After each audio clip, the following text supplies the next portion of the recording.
for calling about. I'm glad I answered the email because it was a very strange email. And, but they were recruiting for the CFO job for Fonterra. This is now, yep. So this is now almost 4 years ago, 3.5 years ago. And so professionally, it was a fantastic opportunity, the chance to do the full CFO role for a listed company. And I was also interested because I think in healthcare, there's lots of advances going on with, I think we're just at the beginning of really understanding the human body in lots of ways, right? I mean, now through genomic sequencing, a lot more data, and just trying to really, we're starting to really now beginning to understand cause and effect, what actually leads to better health outcomes and things like that. So I was actually intrigued by the idea of dairy because I think of it as a nutrition company, really, potentially is that, and maybe we find out one day that dairy is terrible for you, who knows, so that was kind of interesting. And then also what was interesting is the idea of a cooperative as an economic entity. That's quite interesting. How does that work?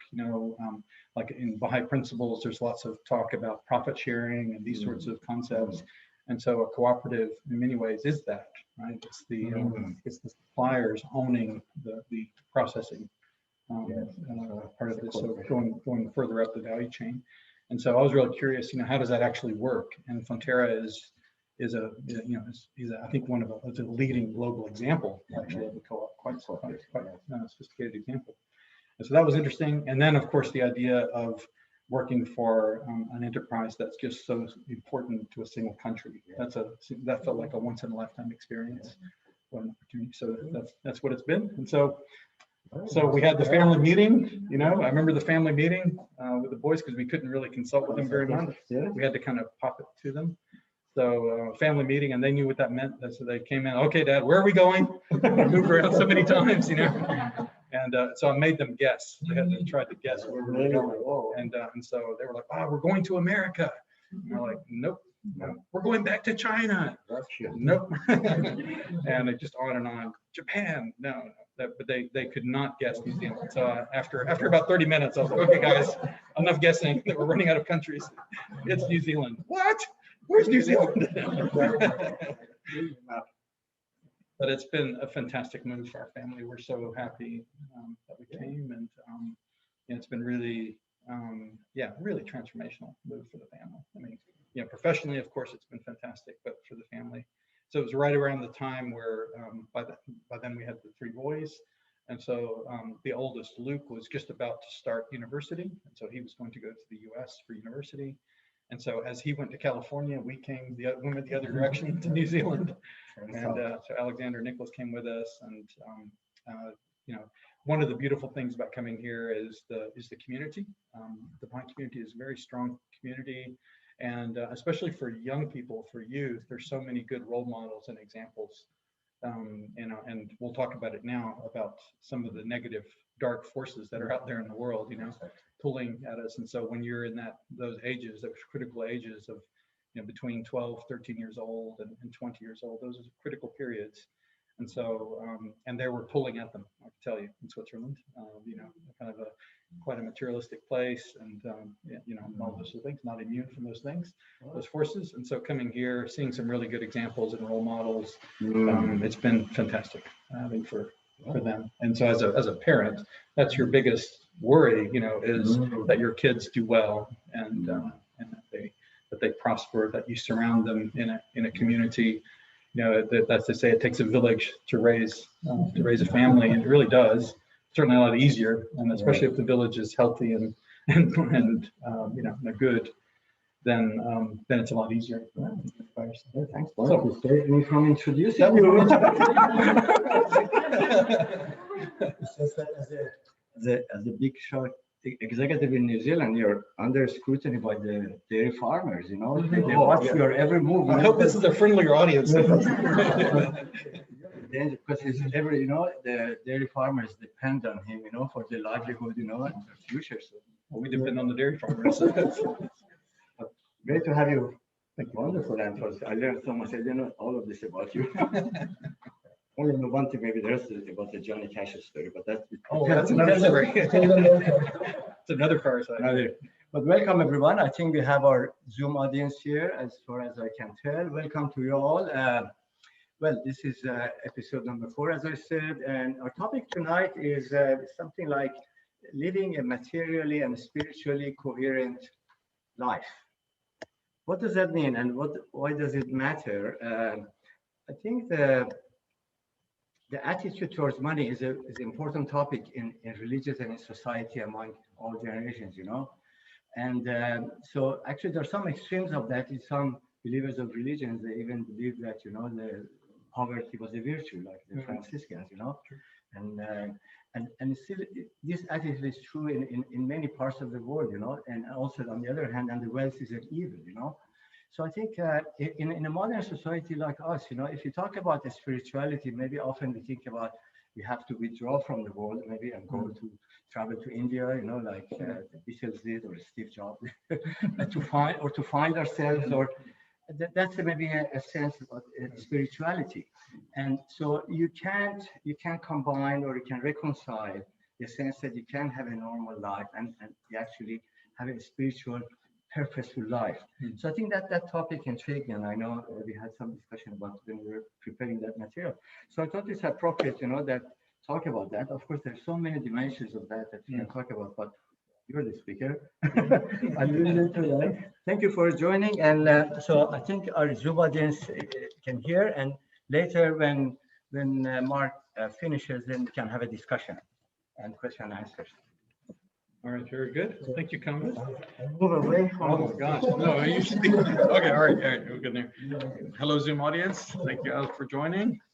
You're in the center of this room here, so we're all watching you. Yeah, so yeah, thinking about this topic, this is I really love this topic actually very much, especially as, you know, professionally I'm the finance guy, so I'm dealing with money literally every day, and it's kind of interesting, you know, how typically we live lives with things quite compartmentalized, don't we? You know, it's kind of, there's this religious life, and then there's this professional life, family life, and things. And in particular, when it comes to things like money, I think very, very typically we feel like that's almost like the opposite of religion somehow, like it's somehow contaminated and it's not good, and this sort of thing. And so what I'll share with you is just thoughts. This is all based on Baha'i writings and Baha'i thoughts around, you know, just kind of reconceptualizing, almost rethinking what a healthier relationship is actually with material things. What could that look like? So I think it was Madonna in the 1980s who said it's a material world. You know, and I think she's right in some ways, but maybe she was wrong in other ways. But let's see from that. So maybe I'll start with this one passage here. So let's start with, you know, defining what the problem is. What are the difficulties out there with when it comes to trying to live a coherent life, materially and spiritually. So first, this is a passage from the Universal House of Justice, which is the governing body of the Baha'is of the world. This is a letter that they sent, very important letter, in March 2017. They said that the forces of materialism promote quite a contrary line of thinking, that happiness comes from constant acquisition, that the more one has, the better, right? That worry for the environment is for another day. These seductive messages fuel an increasingly entrenched sense of personal entitlement, which uses the language of justice and rights to disguise self-interest. Indifference to the hardship experienced by others becomes commonplace, while entertainment and distracting amusements are voraciously consumed. The enervating influence of materialism seeps into every culture. And all Baha'is and all people recognize that unless they strive to remain conscious of its effects, they may, to one degree or another, unwittingly adopt its ways of seeing the world. And in another letter from the same body, from the House of Justice to Baha'is living in Iran, this is from a letter in 2010, today the world is assailed by an array of destructive forces. Materialism, rooted in the West, has now spread to every corner of the planet. breeding in the name of a strong economy and human welfare, a culture of consumerism. It skillfully and ingeniously promotes a habit of consumption that seeks to satisfy the basest and most selfish desires, while encouraging the expenditure of wealth so as to prolong and exacerbate social conflict. Among the deplorable results of the operation of such forces are a deepening confusion on the part of young people everywhere, a sense of hopelessness in the ranks of those who would drive progress, and the emergence of a myriad social maladies. So, just thinking about amongst ourselves, what are the consequences of a system like that we're kind of living in, of this sort of this materialistic aspect of, and what is the consequence of our worldview that defines success as having as much as possible of everything, right? The goal is to we have metrics like GDP and things like that, where the goal is just to maximize it, get it as big as possible, right? The bigger the better, right? Maximize the accumulation of wealth, right? We worship almost folks who have managed to accumulate vast degrees of wealth, right? Those are our heroes in society today, right? And we're just everywhere we turn. You turn on the TV, or well, people don't turn on TV anymore, but YouTube or any sort of thing. You're just surrounded by advertising that just encourage us to consume, right? And if you don't have the latest, you need to throw it away. It doesn't matter if it's still good. Throw it away. If it's no good, you need to replace it with the latest and greatest, right? We're surrounded by that. What's the culmination of that kind of way of life? Just thinking it through. What are some of the problems? And maybe we can think of it at society level, to total world level. What is the consequence of all of those forces happening every day, constantly? And then at an individual level, what are the consequences of that, right? So at a society level, it's clear all sorts of problems that emerge from this, right? One is, of course, the environment is one obvious consequences, because there is a limit to things, right? And so that sort of consumption mindset, it bumps up against that limit of that. So we see environmental degradation. We see extremes of wealth and poverty in the world, right? More and more, everyone chasing that dream of prosperity, but the result at the moment is still just extremes of wealth and poverty. Over the last 40 years in the US, even as prosperity somehow in total has grown, we've seen more and more divergence of the wealthiest becoming wealthier at a much faster rate than the poorest. And so the distance is actually widening. There are ways of measuring that. And we see the political results, the instability that comes from that sort of inequality as well, right? It's a lot of the forces behind a lot of this political turmoil that we see, not only in the US, by the way, it's everywhere really, in Europe as well. We see it to a lesser degree here, but we see it in New Zealand as well. And I think it's part of what has led to this erosion of trust that we see, erosion of trust in all institutions, right? It's interesting to look at measurements of that, but it's very clear. When I was a kid, just after dinosaurs, before email was invented, there were institutions that we had trust in, and a lot of that has eroded. And I think part of it is from this sort of, and of course more and more injustice and all of that. So just lots of terrible things that are happening at a society level, clearly as a result of that. But then, of course, what is society made of? It's made up of individuals, right? Of us, you and me. What are some of the consequences at an individual level of that sort of way of life? And I mean, one is, to the extent that we attach self-worth, we define self-worth based on these material things, right? We attach status and self-worth to the things that we have, right? And so, just think how debilitating that is, right? If we don't have that, then that's pretty tough. And you see that at the individual level. Suicide rates, right? I mean, there's kind of the ultimate outcome of some of that sort of hopelessness that kind of reverberates through, maybe for lots of reasons, but I would say it's part of it is a culmination of it. And certainly I think that's something in New Zealand that we struggle with, especially amongst youth, that it's amongst the highest rates of suicide. And again, maybe for multiple reasons. I'm sure there's lots of factors in it, but I would submit that part of it is this sort of way of defining happiness, linking happiness and contentment to material gain. And so we say even you see other sorts of manifestations of it, right? Even shopping addiction.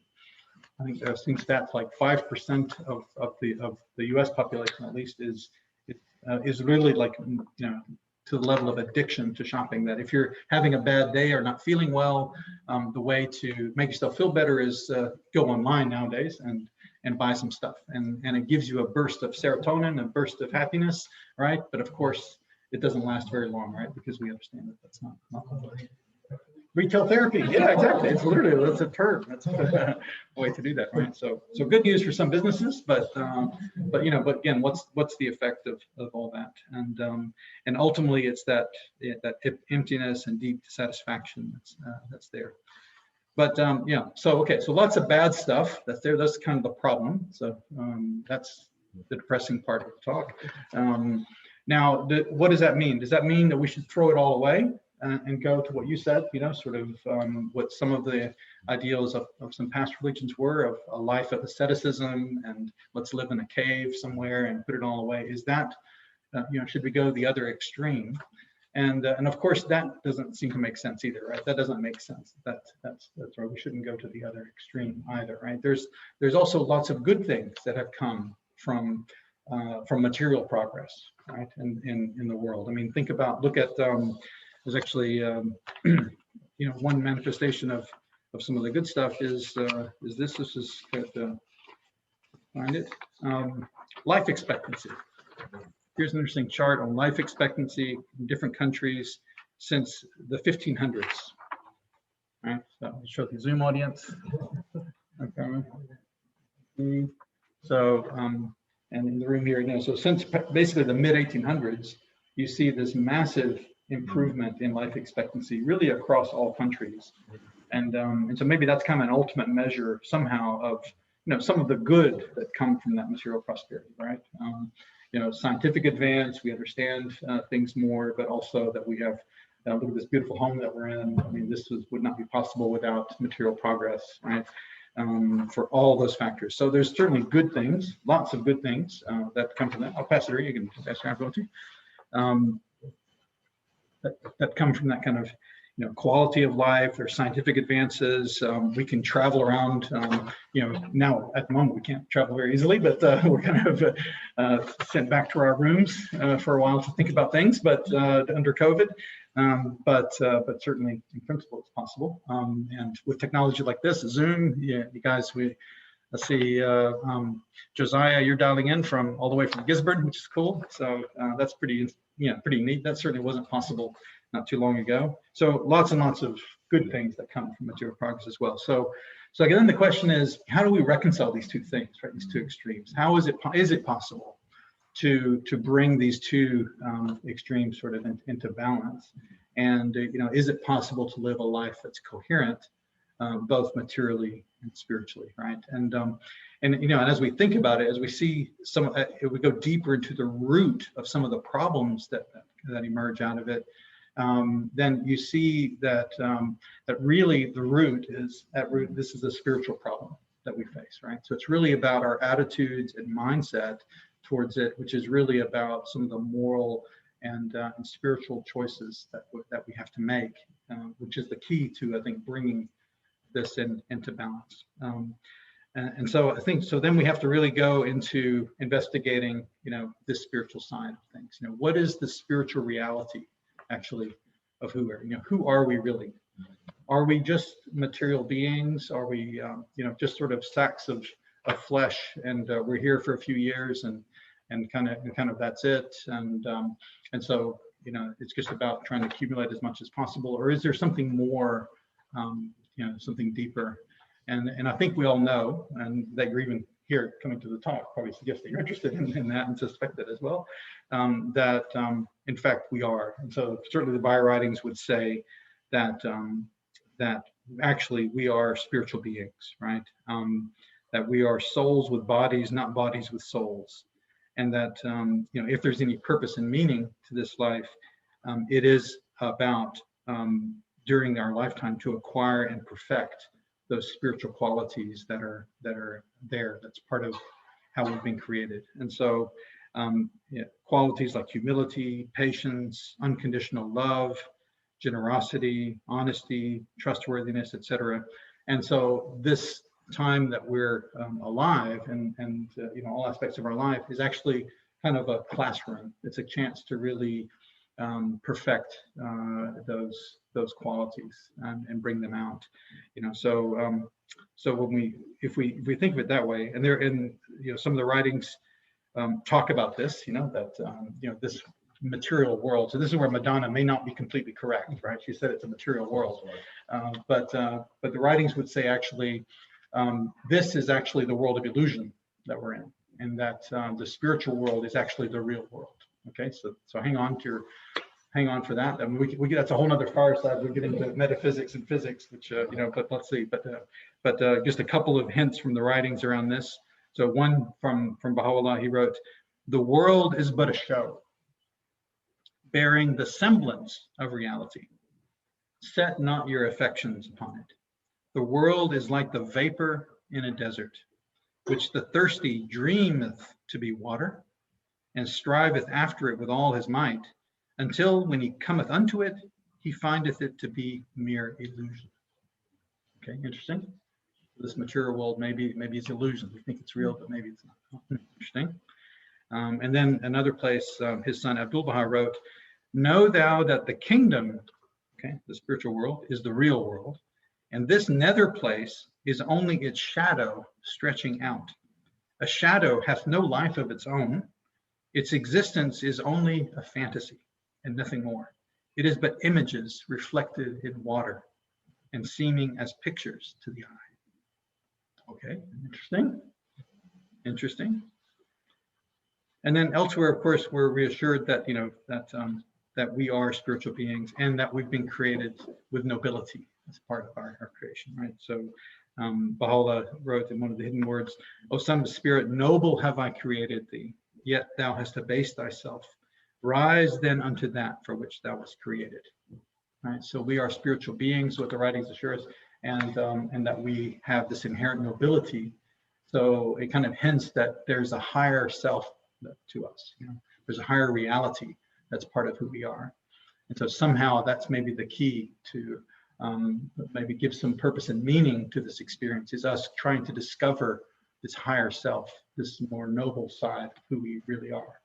And so you see this sort of eternal sort of struggle almost between the higher self and the lower self, right? And you start to see where this materialism and consumerism is playing, right? What is the advertising speaking to very often, right? Is it speaking to the higher self, or is it speaking to those lower self instincts, baser instincts? So you start to see that kind of struggle that's part of somehow this this illusion that God has set up, right, as a classroom for us.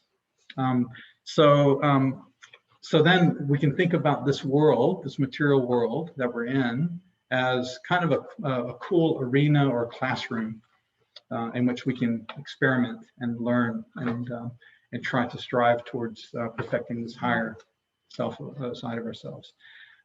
So Abdul-Baha wrote, if we think about economic life as an arena for developing spiritual capacity, Abdul-Baha said, "The education of each child is compulsory," right? So education is very important.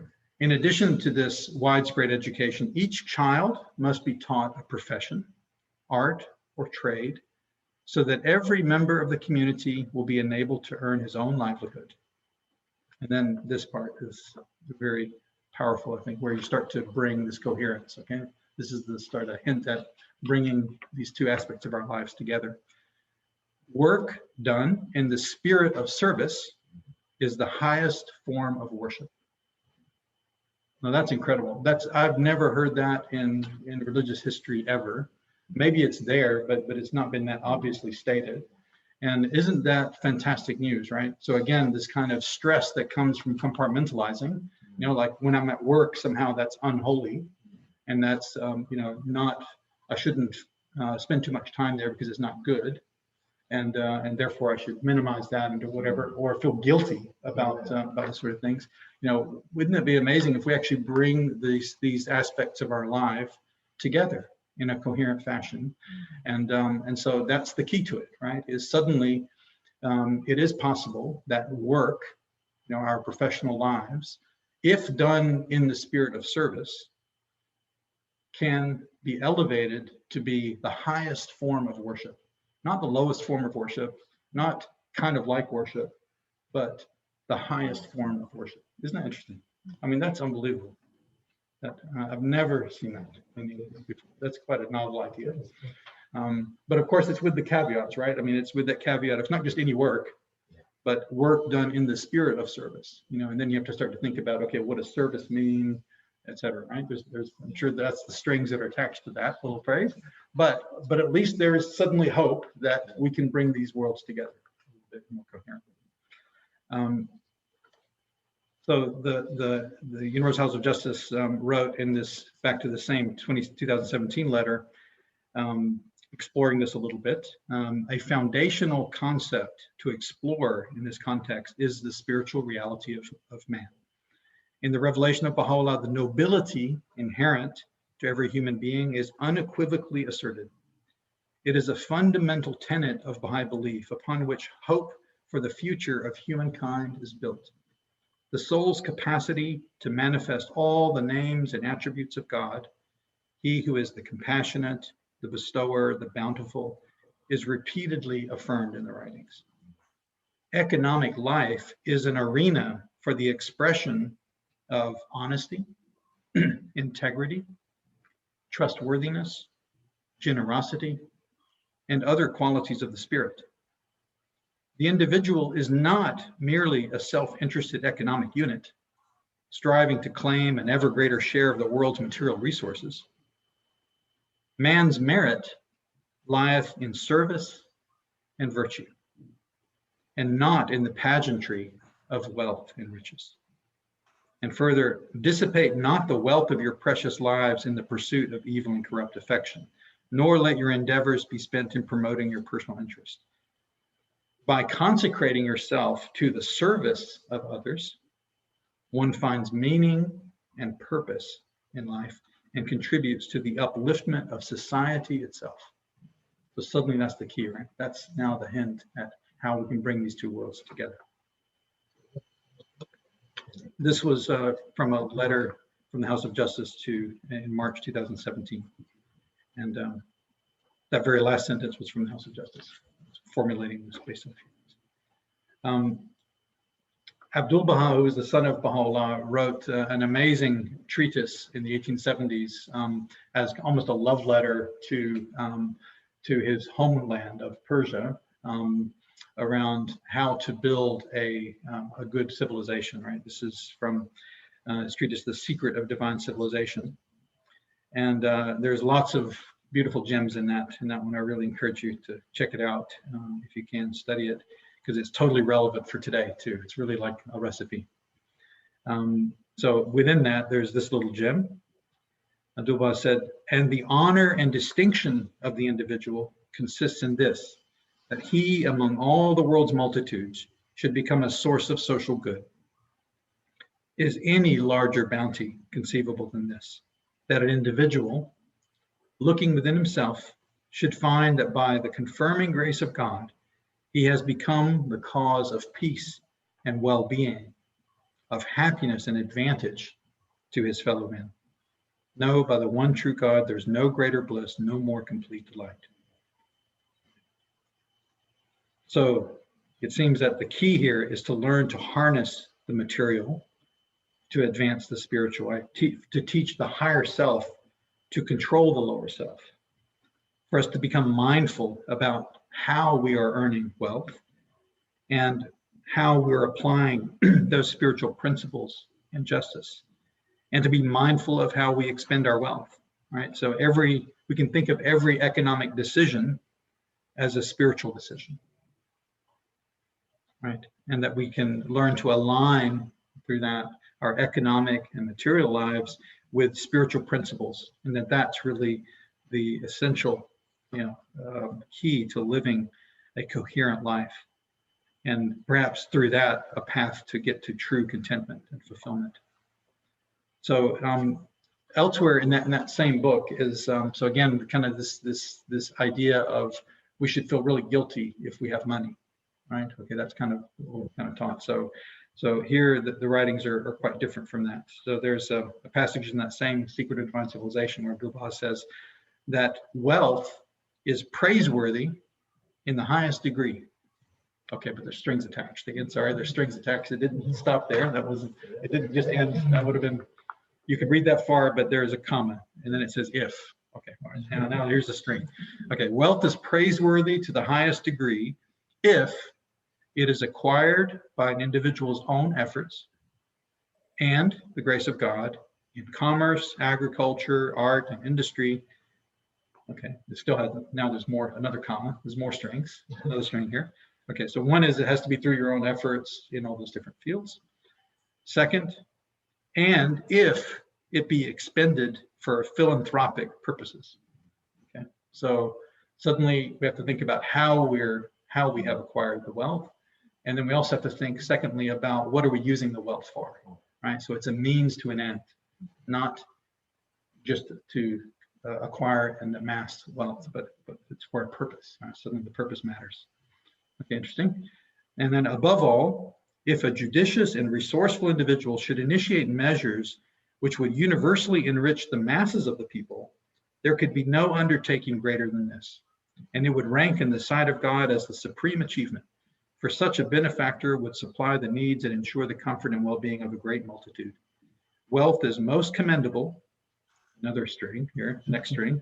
Wealth is most commendable, comma, provided the entire population is wealthy. Okay, now that's a pretty big catch there. It's a pretty big catch, but okay, still, it's okay, right? So wealth is most commendable provided the entire population is wealthy. If, however, a few have inordinate riches, while the rest are impoverished, and no fruit or benefit accrues from that wealth, then it is only a liability to it. Yes. Okay. So I think what's the state we're in the world today? Okay. I think it's more of a liability than okay. So let's be fair. It is. Yeah, it's a liability. Okay. All right. So that's not good news for us. But if, on the other hand, it is expended for the promotion of knowledge, the founding of elementary and other schools, the encouragement of art and industry, the training of orphans and the poor, in brief, if it is dedicated to the welfare of society, its possessor will stand out before God and man as the most excellent of all who live on earth and will be accounted as one of the people of paradise. Okay, so wealth is praiseworthy. What are the strings? What's one of the strings? If it's acquired by an individual's own efforts. Second string, if it's expended for philanthropic purposes. And then the third catch is if the entire population is wealthy. Okay, all right, so a few big catches there, but at least there's a path forward, right? There's hope there. So wealth is not inherently evil, but there are some conditions. Now, okay, so that's kind of some implications at an individual level, right? So you see here that actually living in this world is not a reason to kind of go crazy or to be depressed or to be unhappy. In fact, there's great purpose and meaning to this existence, and there's great purpose and meaning that's possible in work, in our professional lives as well, because it's a fantastic place to practice and perfect these spiritual qualities that are inherent, that have been built there, but just need to be perfected. Okay, that's true at an individual level. Now let's think at a society level for a moment, because there's a beautiful interplay. If society is made up of individuals, if individuals are progressing, then surely the community that they're a part of can also get better. So, and here there's some hopeful comments here again as well. This is from Baha'u'llah, who says that all men have been created to carry forward an ever advancing civilization. The Almighty beareth me witness, to act like the beasts of the field is unworthy of man. Those virtues that befit his dignity are forbearance, mercy, compassion, and loving kindness towards all the peoples and kindreds of the earth. Say, O friends, drink your fill from this crystal stream that floweth through the heavenly grace of him who is the Lord of names. Right? So we've all been created to carry forward an ever-advancing civilization. Right? So we can't just live our own happy lives individually. Now we've got a little bit of responsibility. How do we make the world a better place? Right? How do we help the world, the civilization that we're part of, to make progress? And in a letter from the House of Justice in 2015, as they comment that this future civilization that we're working towards, the future civilization envisaged by Baha'u'llah is a prosperous one. All right, so that's good news, in which the vast resources of the world will be directed towards humanity's elevation and regeneration, not its debasement and destruction. This quote from Baha'u'llah: "He who is the eternal truth, exalted be his glory, hath made the fulfillment of every undertaking on earth dependent on material means." Again, we need to, how do we use those material means to make spiritual progress, but also progress to build this prosperous civilization that's envisaged, right? And there's a beautiful letter that the House of Justice wrote to the Baha'is in Iran, in Persia, back in April 2010, that went into this in great detail. It's a really important letter to study. Several important pieces, just a couple of gems from that letter. Social justice will be attained only when every member of society enjoys a relative degree of material prosperity and gives due regard to the acquisition of spiritual qualities. So again, this kind of, everyone has to be prospering, and our mindset has to be that we think of how do we perfect these spiritual qualities. Social justice will be attained only when every member of society enjoys a relative degree of material prosperity and gives due regard to the acquisition of spiritual qualities. Yeah, it's not the same. Doesn't mean that everybody has exactly the same, but that they're, the basic need, and we can discuss what does that mean, what could that mean. This was from the Universal House of Justice. They wrote this in a letter to the Baha'is of Iran. So the Universal House of Justice is the body that is. Well, this was 2010, 2nd of April 2010. And further in that same letter, they said this: many would readily acknowledge that the acquisition of wealth should be governed by the requirements of justice. So that's a whole nother discussion. That's a whole nother fireside. What does that mean? Okay, now we got. I mean, this may be season 2. It may be a whole other season. I don't know. Many would readily acknowledge that the acquisition of wealth should be governed by the requirements of justice, which, as a principle, can be expressed to varying degrees on different levels. So it's a complex topic. What such reflection and inquiry will no doubt make abundantly clear is that certain approaches to obtaining wealth, so many of which involve the exploitation of others, the monopolization and manipulation of markets, and the production of goods that promote violence and immorality, are unworthy and unacceptable.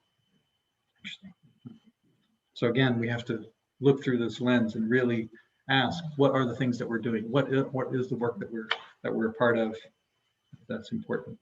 So somehow carrying forward an ever-advancing civilization depends on the extent to which we develop spirituality as individuals and the degree to which we apply those spiritual principles, qualities and principles in our lives, our families, our communities, our workplaces, and our society. So that's kind of the summary, I guess, is, the good news is, I think it is possible. It's not easy, but it's possible. There is a path to living a coherent life, both materially and spiritually. We don't have to give up everything and move into a cave. That's good news, because it's pretty cold in the cave. It can be kind of cold there, especially in the winter. I do like camping though. Let's enjoy that. But okay. So it is possible to live a coherent material and spiritual life, recognizing that we are spiritual beings that have been created noble, and that this life is an arena where we can acquire spiritual virtues, spiritual qualities to fulfill that noble potential. And of course, it's about being able to distinguish the means from the ends, right? What means to be used towards what ends? Are they noble? Are they worth what were the ends? And all governed by the requirements of justice.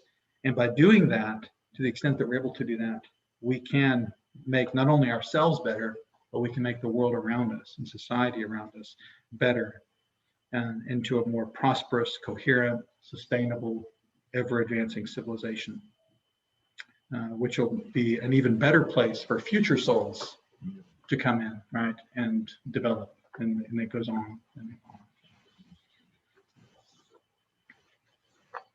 That's it.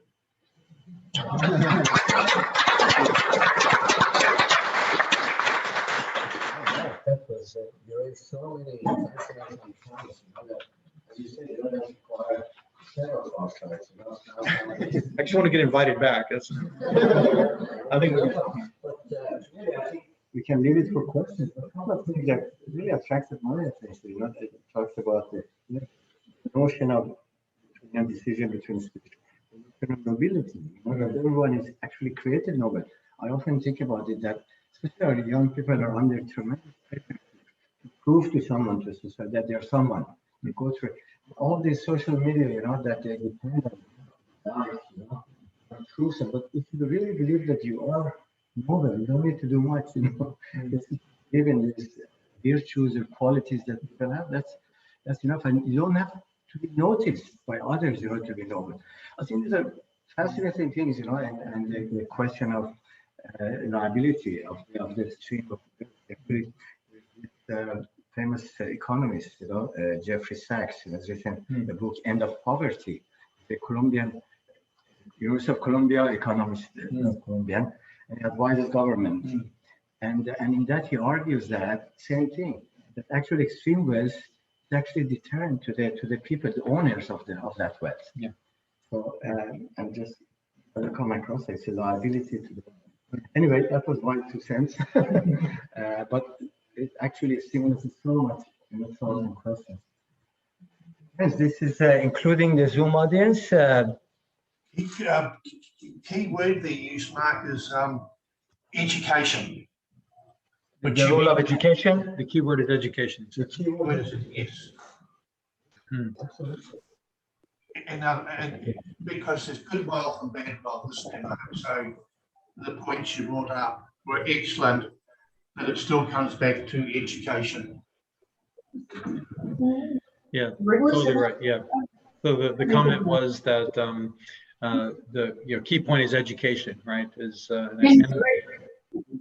And of course education is by education it's more than just going to school and education, but it's really about true sort of spiritual education, right?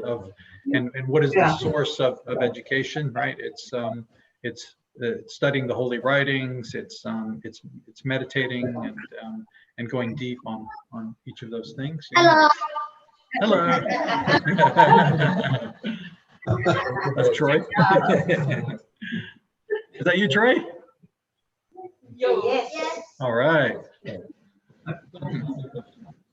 My hand. In a global environment where inequality is increasing, right? Seeing the extremes of wealth and poverty. What do you think is the pathway? How did we get from where we are today to the desired outcome? Please mute. Right, okay, let me see. I can mute that. Could I ask the Zoom audience, please, to mute your device, whatever that is? Yeah. Mute your mic. I have a special powers. I can do that. All right. Okay. All right. So there was a question here, and right.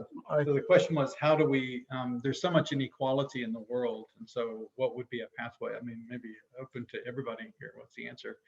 I mean, I think there's multiple aspects to it. One, it has to be. It starts at an individual level, right? Of because a lot of this is these are consequences of our own personal lives and choices that we're making.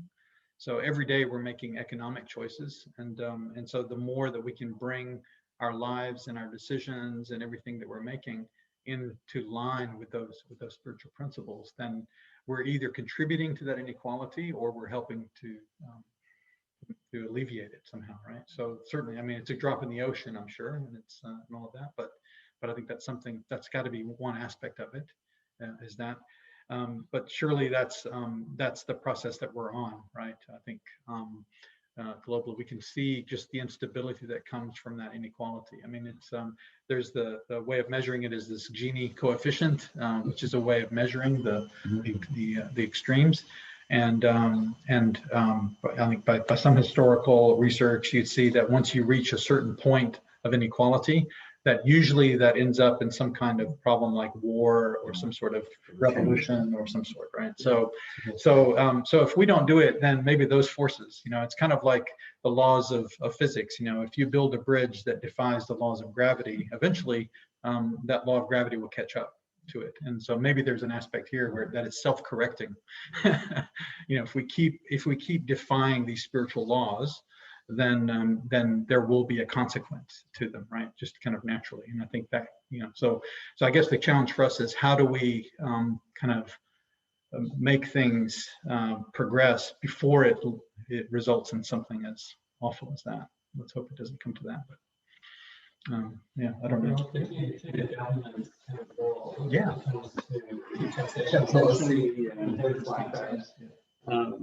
But we see the political arena being manipulated, if you like, by the wealthy to become wealthier.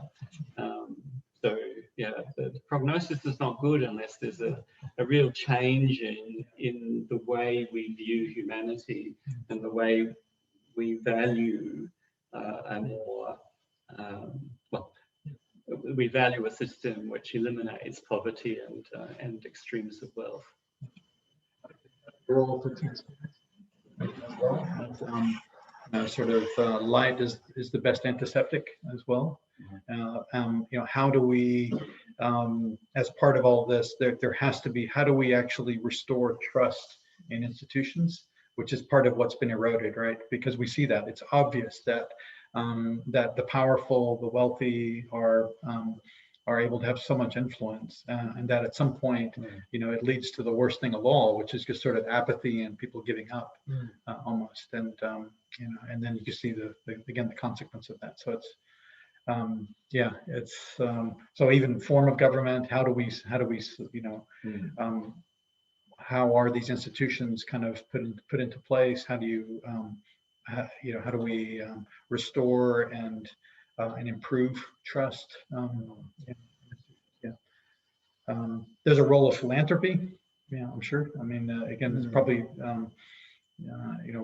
is it just, should it be mandated from the center and taxation? But surely there's something beautiful in the exercise of free will and choice. There's something quite spiritual about that, I think, rather than doing it out of compliance. If we have that level of maturity, that feels like that can be part of things.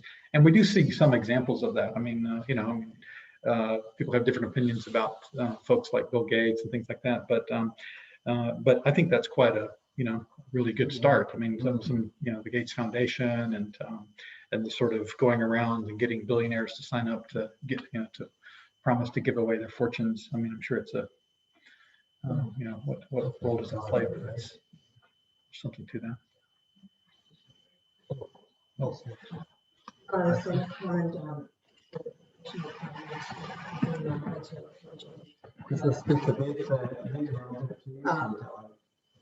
I think one of the quotes that you read in your presentation, and it was a fabulous presentation, and thank you for compiling it for us and sharing your thoughts as well, where Abdul Baha talks about service. And I think service is so key in leading the path of closing the gap and having a prosperous and loving society, because when you are serving others, you're going beyond just thinking about yourself. And I think the source of accumulation is over insistence of self and being bottled up in our thoughts, in everything that we do. We're only thinking about ourselves. And then of course, we miss, maybe not intentionally even, but we miss the consequence of that. And I think service kind of eliminates that aspect of being caged up. I see that as more of a prison than anything, but you get caged up within yourself. And then Abdul has a very beautiful aspect that service make that your focus, and you see these things automatically changing. You develop empathy because you're interacting with people, you're thinking about them, and you think about how they are feeling, and you see how at the core of all is a spiritual world, a spiritual conquest, that no one really wants wealth, but they want what wealth can get. And that could be happiness, that could be peace, whatever, security. But those are spiritual principles which actually govern our entire life. But then, yeah, we flip the table on ourselves and kind of.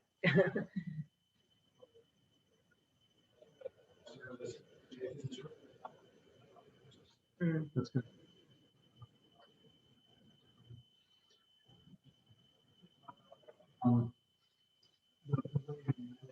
Progress and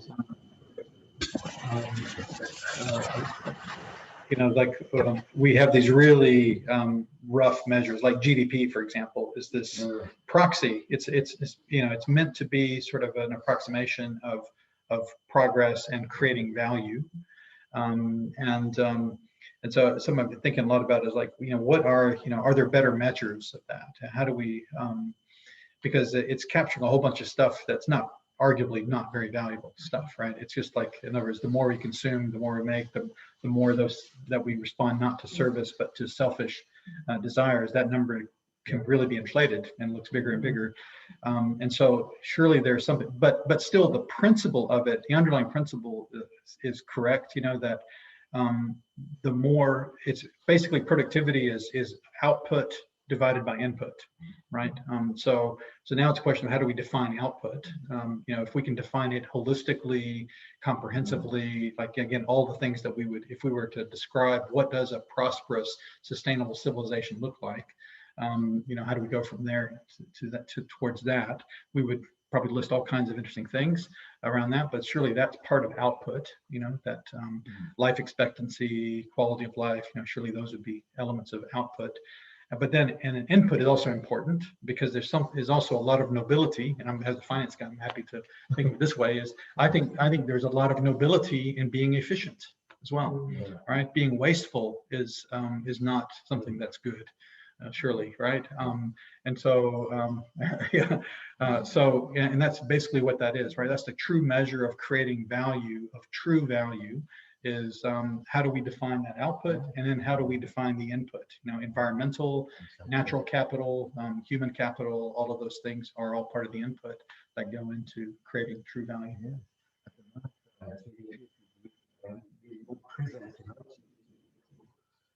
True. That's What are your opinions on these alternative indexes, like happiness index or well-being index, development index? Are these indications of a global society rethinking this sort of reductive way of measuring a country's wealth, or do you have some concerns on those? Oh, I think it's, I mean, I'm sure there's no perfect way to measure it. I mean, you got professors in the room, we should chime in on that much better than I can. But I'll say in the corporate world, I mean, this is like now we've kind of gotten past that point where it's like it is universally accepted pretty much now that you know, just the financial bottom line is not the ultimate measure. You know, and we start to have a much more sophisticated conversation to understand that it's a proxy for actually a much more holistic, you know, definition of value.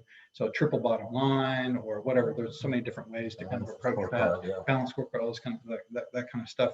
I mean, the exciting thing is that there's at least the conversation happening around it, with the understanding that there's no perfect way to measure all those things. But yeah, Shirley, sure, you look like you want to say something. Look, turn the camera, Professor.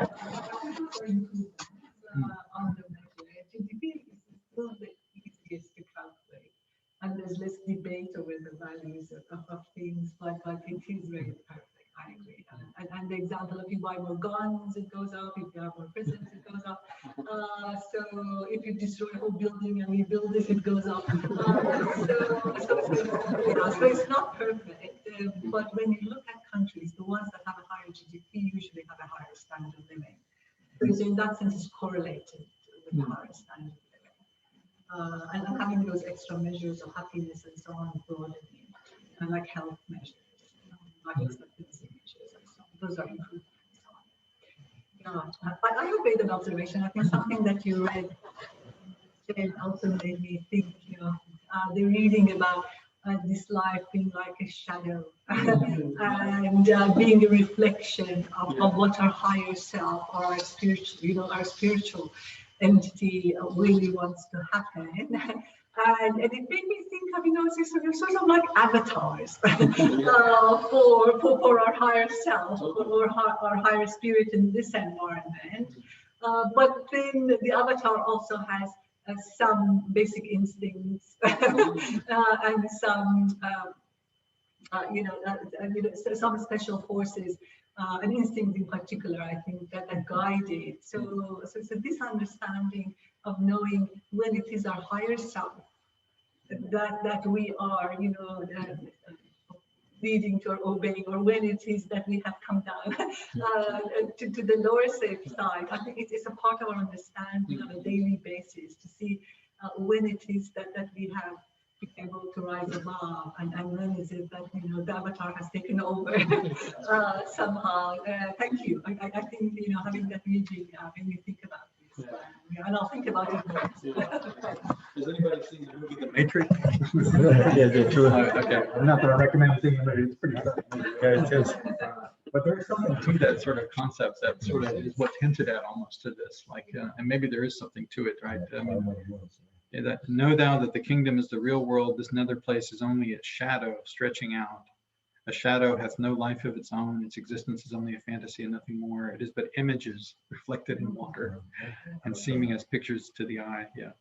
So it's interesting. So maybe we are, sort of having this experience, and our real self is, I think that's definitely another fireside. Yeah.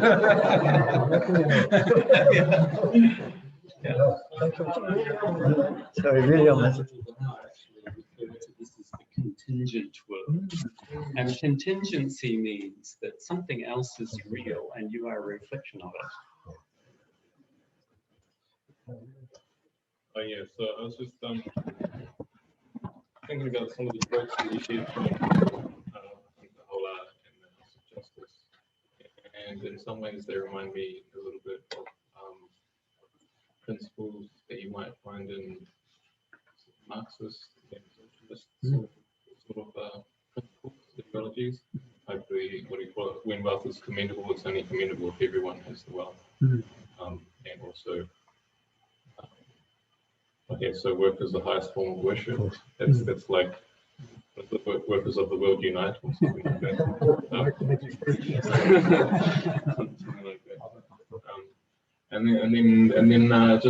And so there's that aspect that I was just thinking about, which I'd be interested if anyone has any comments on relationships between, say, Baha'i economics and Marxist or socialist left-leaning economics, and also, okay, so you mentioned the point about social justice only happens when there's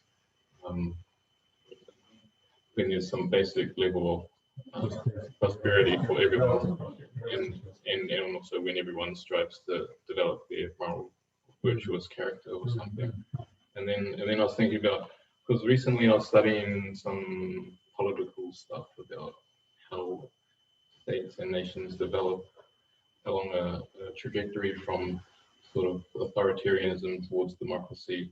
And there was one theory about as the economics improve, then they will transition more towards a democratic society or something like that. Is that related to the social justice thing that the House of Justice mentioned? Any comments?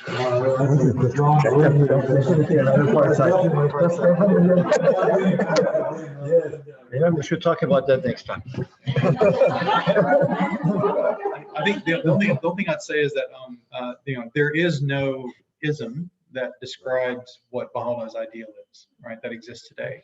And there's no Baha'i economics that is in its final form at all. In fact, this is really just the beginnings, really, of just some of these concepts and ideas. And so the work has to be done. The Mahi is in front of us still, right? To do is maybe you guys are part of this. Is what does a real sustainable economic system actually look like, and a way of organizing. So I think it's in front of us to be invented still. Yeah. So. Oh. The Baha'i Marxism. Maybe the part that is common in both is the idea of justice. I think in the Baha'i faith, the idea of justice is fundamental for every aspect of life. And I think Marxism recognized lack of justice in the economic society that it saw at the time that it was written, during the Industrial Revolution and the capitalistic environment of the time. So in that sense, there's a similarity, but the similarity ends pretty much after that, because like in Baha'i writings, each individual is encouraged and free to do their best, although they're aware of society and humanity being one, but they're not kind of bound by somebody else to produce for the overall good. Private property is quite fine in the Baha'i faith, as long as it was said, you earn it in a way that is commendable and you spend it in a way that is commendable. So I think in the Baha'i faith, there's a lot more responsibility and trust placed on the individual, I think, than Marxism expected or recognized. I think Marxism expected mankind to continue to be selfish, as we had seen, a part of the society to be powerless, and part of society to be selfish. Whereas I think the Baha'i faith has been emphasizing the powers within each person to rise above their circumstances and create a better society based on spiritual values and so on. So I think we can talk about it a whole lot.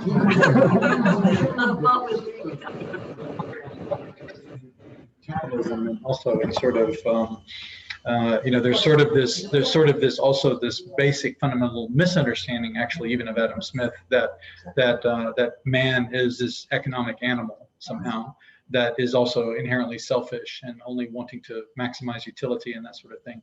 And in fact, so that's kind of quite a root cause thing, is what actually is the nature of a human being?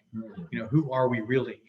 And if it's true that we are actually primarily spiritual beings, and this avatar sort of sensation of, there's a higher self and a lower self, that there's this dual nature to humanity, that has pretty huge economic consequences, right? For any economic model to consider, is what does that mean? Yeah.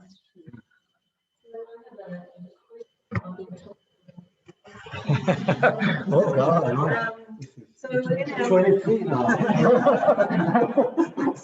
our current economic climate or model, we have the share market, and the share market is a really good way for businesses to generate capital to be able to grow and so on. And so then you have people who, companies and people who would invest. And so then you say, well, is this, and we could make money, we could lose money, but we could make money. And if we do make money, is that through our own effort? And how is that through our own effort? Is it that we are being very careful about what companies we're going to invest in, and we've done our research, and therefore there is effort, and we're looking at it's like a vote and saying, this company really is going for the sorts of things that I value, and then I'd like to promote that and so on. But then it's asking that question, is this through our own effort? And yet we might need a system like that where there is that, that option of capital. Yes, and then that brings in the whole question of interest. Anyway, comments from you, please. I think the one thing that I'd say there is that you've still earned that $1 in the first place. So you still put that effort in to make that $1 in the first place. And then you've gone, and then you've done whatever you have with it. And whether you're investing that wisely in whether it's a good company, a bad company, or whatever your choice is, you're still investing in something you've earned in the first place. And if you turn that 1 into 10, well, that's fantastic for you.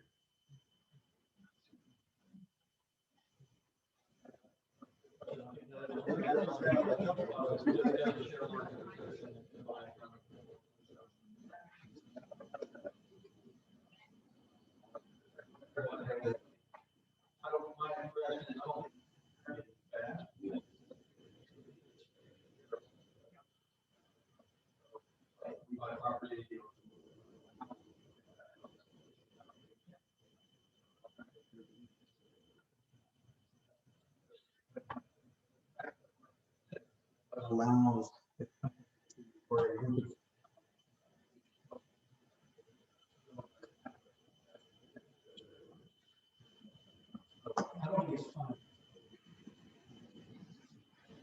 I don't think it's fundamentally disconnected from our principles, but yeah, I don't know. Charlotte, have you thought about this? I'm trying to get the Charlotte. In some religions, charging interest is forbidden. But the whole fundamentals of borrowing and spending that money to make business and the whole entrepreneurship, I think, will not work well if you didn't have a return to somebody. Yeah, and I think the share market is somewhat like that. I think you are allowing a business to use your money to put it into you and to give you a share afterwards. That's pretty much, I think, the idea behind it. But as Marc said, the system is also used for a lot of speculation. So it does have aspects of gambling as well and so on. So again, that's human interference with what's happening to make more money. But what overall, when I read buy writings, a lot of time intention is important. So I think if your intention is to put your money into a business that you feel is doing all the right things and so on, and it is money that you have earned, I think I agree with Brad. It's a money that you have worked hard to earn. So then you're putting it into a use to make further production, and I think that must be quite fine. If you get engaged, it's similar, yeah. Because the bank lends it to someone else to use it for that purpose. And overall, I think you could be contributing to the economy, more jobs, to more production, and so on. So it's not inherently bad. I think if the intention becomes to sit there and just buy a lot of shares and sell a lot of shares to influence the price and things like that, then that's a very totally different type of activity, right? And use a speculation to buy and sell and so on. So then I think spiritually we may not be growing a lot doing 10 years of that. Right. Yeah, that's my thing. I was just reflecting on this teaching of Baha'u'llah about the oneness of humanity and how it is the pivot on which all the other teachings of Baha'u'llah revolve around. And so what is the implication of that for how we understand economic justice, material prosperity? And because when I survey the world and I think about that extreme of wealth and poverty and the pain and the suffering and the sheer apathy in some sectors or strata of society, the lustful, almost like animal, animalistic, insatiable desire to acquire, that is a reflection of a disconnect between that oneness and where we are. And so there seems to be like this need for us to go through a period where we see, not that loss is some virtuous loss that we allow people to sort of sacrifice themselves for a higher good, but it's an indication of that lack. And so I don't know if, that whole slogan of no justice, no peace. It's the same as as we're continually having all this economic injustice, we can't envision a future world, peaceful order until we really come to feel that love and that connection between every single person. So if I care that there's an earthquake in Christchurch and all these people go and they try and render help to them, but there's an earthquake in Thailand and we kind of wash our hands of it, or there's the situation in India with COVID right now. And, you know, there's still a disconnect. There's not a real belief and a love for all humanity. And until we get to that, we can talk about theories and we can talk about all of, you know, and we're not going to see it manifested in reality. If you've got any reflections. There's also this sort of, you know, a prerequisite for unity is justice, right? I mean, you can't get unity until there's justice. And so it's a path, it's a step along the way, you know, with that as sort of the ultimate, you know, status to get to. But yeah, absolutely. And we're either going to get there the easy way or the hard way, I suppose, right? So yeah, it's, there are so many examples of it. I think somehow we have to also just not become so dispirited by looking at the situation that we become paralyzed almost to inaction and despair almost, right? Because I think that's quite possible to do. And you kind of feel sort of that hopelessness almost that's there because the divide is so large and the work is so big that's in front of us, you know. So, you know, somehow I think that's probably an aspect as well, is like, how do we just not give up, and because we have to make progress, and there's a long way to go. All of that. Yeah. Did we solve all those problems? Or thoughts you want to share? Anyone? I think New Zealand, our global station, for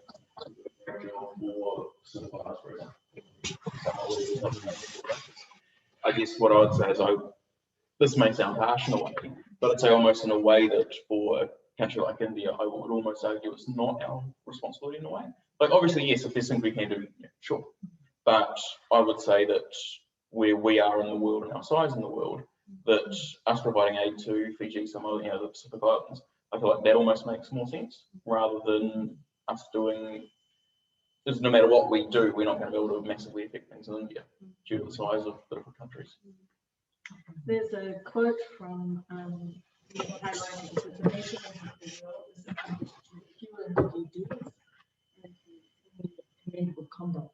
And so this brings it down to each and every one of us, whatever we do with what we see in front of us, wherever that is, however far or near that might be, that we contribute this and know that this contributes to the betterment of the world. I think we need, I think that'd be a nice thing to end on, to have that sense of hope and not feel overwhelmed by the massive need, and just say, well, what is in front of us that we can do? If there is something we can do to assist in India, then we do it.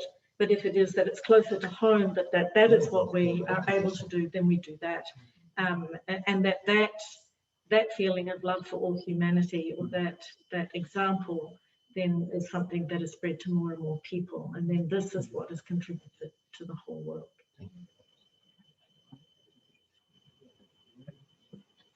I was going to share that months ago, so our family was having a conversation around how we spend our money. And one of the criteria that was brought up was that, do we spend our money with the criteria of joy? And it was kind of really transformational, because it meant, you know, am I spending it to create joy? And what does joy mean to me? And what gives me joy? So it kind of tipped into this kind of this very practical way of thinking about, does my own version of joy need a bit of an overhaul as well? Because it comes down to, well, for me, you know, when we are in a financial position where we can serve a lot, that gives members of my family a lot of joy. To have the economic freedom to do that gives joy to them. The way in which we might be able to contribute to other family members or other things, or for philanthropy, you know, to be philanthropic about things, but also just in our own lives. So it was interesting.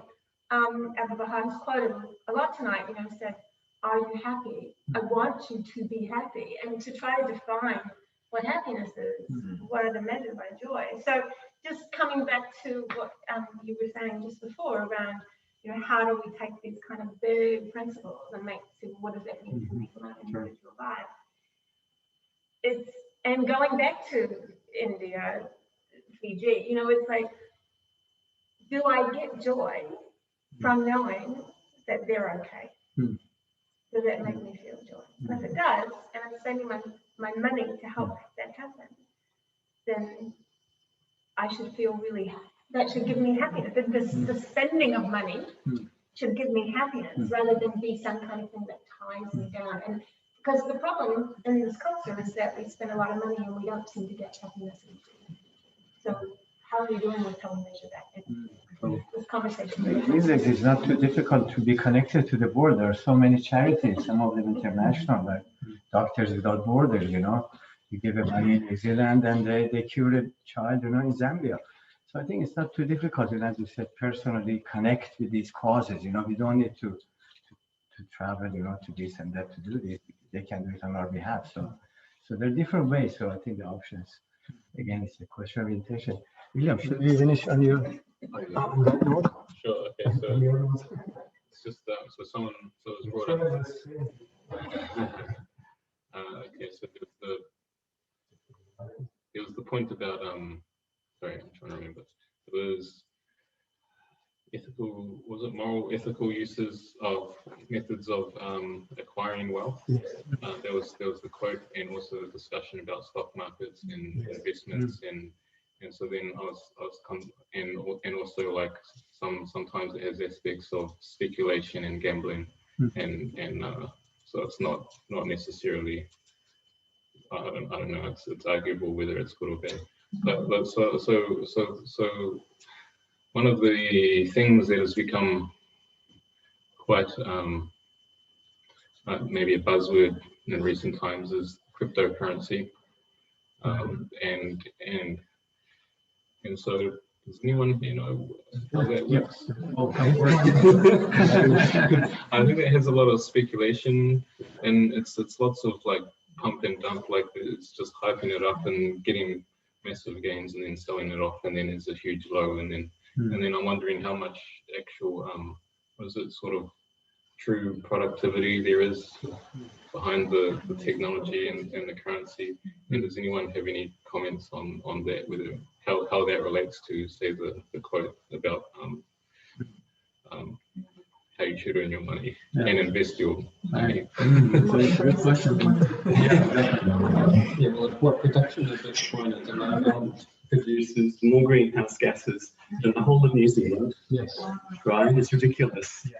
I think it's totally unproductive. Yeah, I think so. I think that's underappreciated, is the amount of energy required to run the computers to mine Bitcoins is literally producing so much greenhouse gas through that. So there's definitely something unsustainable, it seems to me, looking at that. But, I mean, yeah, I think probably, I don't know how much, North Korea, I don't know how much energy is being used to do that. So it doesn't seem inherently sustainable. I mean, there is kind of this broader thing, though, about, what is money and everything. And fundamentally, it's all sort of illusion and belief, right? And it's all based on trust, which is kind of the fundamental underpinning of any economic system is trust. And so I suppose exactly what form that represent where values is, it's kind of is a convenience somehow of being able to, if I go and get something, then there's trust that what I'm paying you with is something that you can use to get something else, and that what I'm getting in return is what you promised it to be.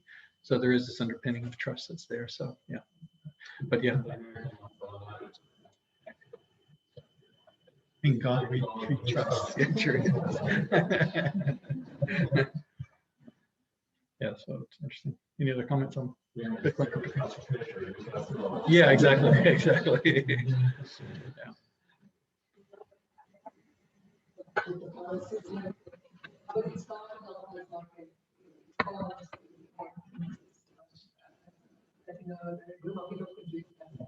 And it's grown beyond what everybody expected. And as you said, it has created its own issues and so on. I think it's also been used for money laundering. And so it is a little bigger at the moment internationally. So it has good and not so good again. So I think there'll be more of this in the future. But in different ways. Try to do something out of established. There's an aspect of response to distrust of authority in there as well, isn't it? That's an aspect as well. So, control of the reserve banks and system of managing money. But as I said, like everything else, yeah, for sure. Yeah. Yeah. So. Although distrust after global financial crisis and so on definitely contributed.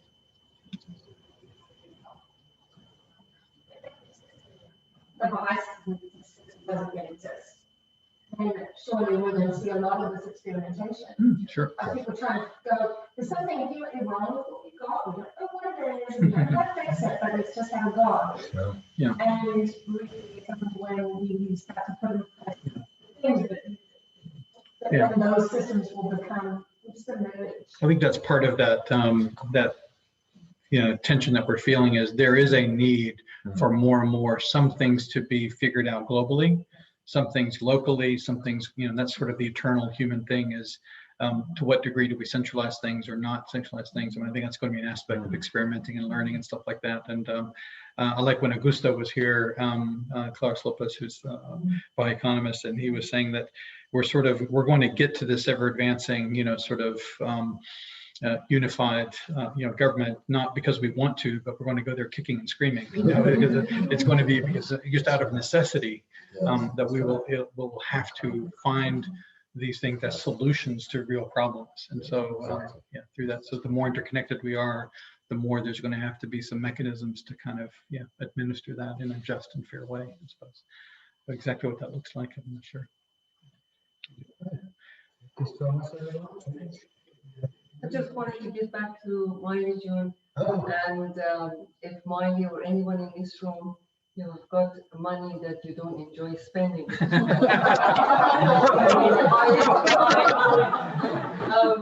Spend it on your behalf, and I'm sure you all enjoy it. We give it back to Miley.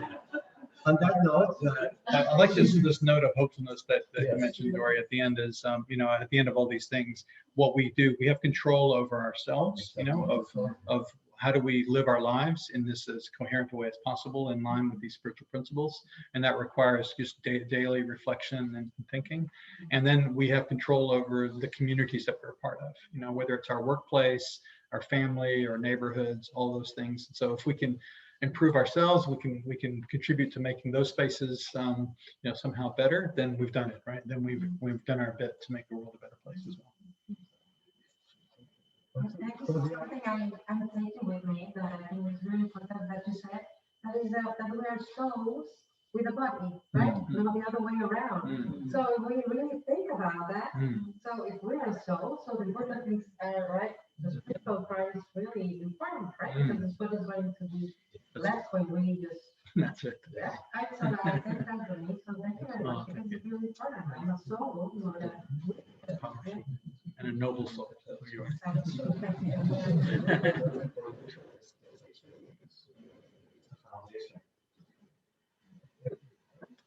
Thank you all. That was great. That was great discussion. Thank you.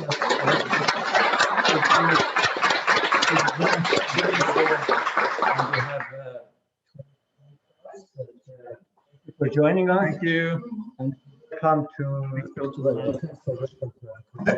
Thank you very much, Marc. And Thank you very much. Please make yourself a tea. That's the problem with the Zoom. You don't have a chance to. Thank you. Bye, Josiah. Thanks for joining. Thank you very much. Good night. Your baby's here. Oh, nice. Lovely. Bye, Bill.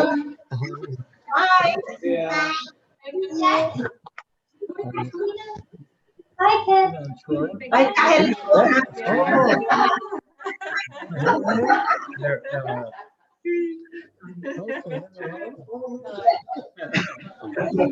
See you guys.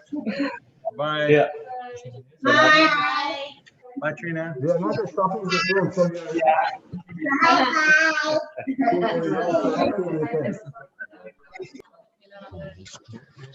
Bye.